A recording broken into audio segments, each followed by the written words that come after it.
We're going to then struggle against a system, I think Frank said this very well, is really terribly confused. Does that mean that we are anything superior? Heaven forbid. I don't begin to understand why, any of us is in this room at this time, not fully.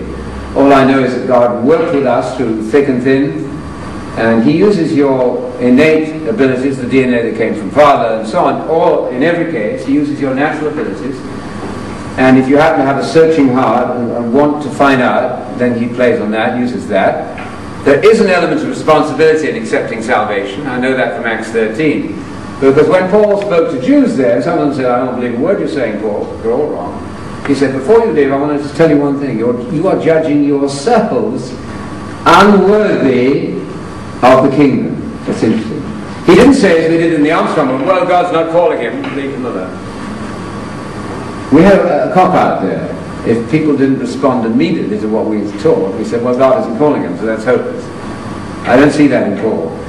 Before you leave, I want to tell you, Jews, you're blind. You are counting yourself unworthy at that text. So that's interesting.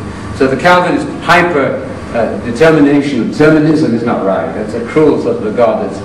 So you are playing some part, right, in salvation. Finally, then salvation is in 3 tenses of the verb. You were saved. The Billy Graham comes mostly, well, I got saved, right? It's not wrong. But it's a progress. You are being saved in numbers of texts, and even more important, this is another of your refrigerator verses, Romans 13:11. Salvation is now closer to us than when we first believed. You never hear that verse quoted anywhere.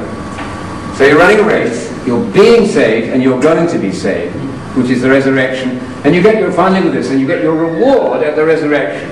Luke 14:14 is wonderful. You're going to be repaid. You are going to be repaid. Now you can't say, well, look at all the marvelous things. You can't brag. But did you ever notice that Jesus is going to say to you, well done, good and faithful servant? He didn't say, well, God's going to say that through Jesus. He's going to say, well done, Jesus. You see? You are contributing to your salvation in whatever tiny measure.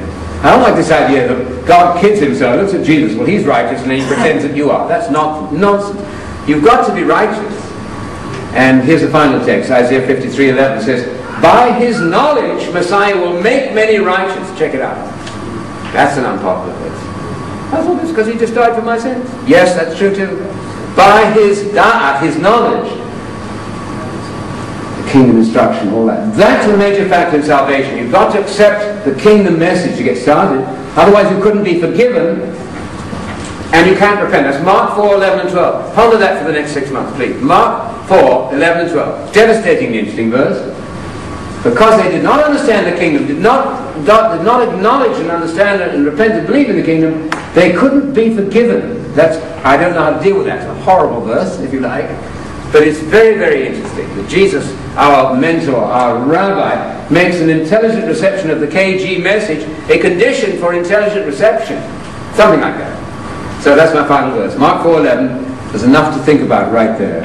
And Acts 8:12, when they believed, they're preaching the gospel of the kingdom, they were getting baptized. That's the time to get baptized. And a lot of our folk get baptized again. You don't have to. I mean, it's your decision.